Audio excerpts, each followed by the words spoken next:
Hello everybody, welcome to Ties vs. Dies. Thank you for joining us today. It is a pleasure to have you here as always. I'd like to give a shout out to the Tie-Dye Nation and to all of the diehards. It is nice to see you again. Thank you for being here. And so let's dive into it.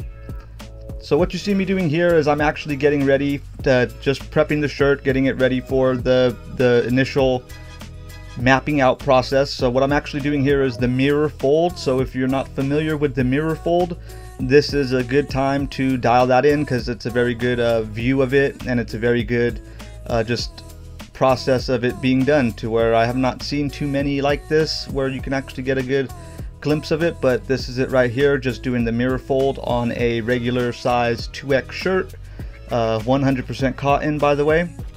And that's another thing. So before we're actually getting into this, there's a lot that was done behind the scenes that you may not have seen, and that was the prepping of the shirt. So initially what we do to prep, we like to boil out our shirts, and then we like to give them a soda ash bath. And so what that means is, you guessed it, we boil the shirt in water, just in regular water, and for about 5 to 10 minutes at boiling, and that is going to actually thoroughly clean out your t-shirt and your material. That way when we get into the dye absorption and the dye adding process, we know that that dye will bond nice and strong and be very durable and just give you a lifelong and a long-lasting dye color. So yes, keep that in mind. That's how we like to prep our shirts here.